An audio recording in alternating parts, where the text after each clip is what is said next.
Welcome to our channel. Today we how to invest in Booking Holdings, quick tutorial step by step clearly. Begin by researching Booking Holdings to understand its business model and market position.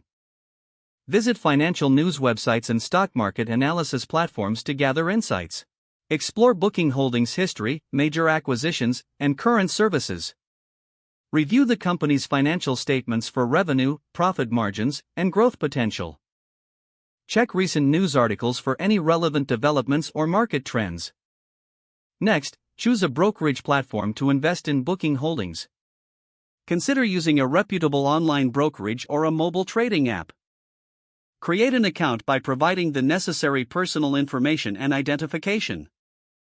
Fund your brokerage account through bank transfer or other payment methods. Search for Booking Holdings using its stock ticker symbol, BKNG. Analyze the stock's performance using available tools on your brokerage platform. Set a budget for how much you wish to invest in Booking Holdings stock.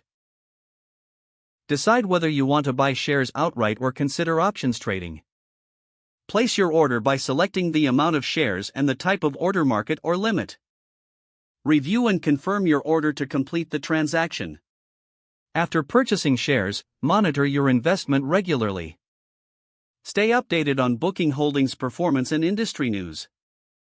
Consider setting up alerts through your brokerage for stock price changes. Evaluate your investment strategy periodically based on market conditions and company performance. Be prepared to hold your investment for the long term or sell based on your financial goals. Lastly, consult with a financial advisor if you have questions or need personalized advice. If the page does not load, refresh the browser or try again in a private or incognito window. Make sure you are using the correct email address, then retype it carefully to avoid small typos. If your password is not accepted, use the reset option and create a new strong password you can remember. Check your spam folder for verification or security emails, then complete any requested confirmation steps. Enable two-factor authentication if available to improve account security and reduce unauthorized access risk. After signing in, review your profile details so your contact information and settings are accurate and current. If you see an error message, note it down and try again after restarting your device and internet connection. Don't forget to like this video and subscribe to our channel for more step-by-step tech guides.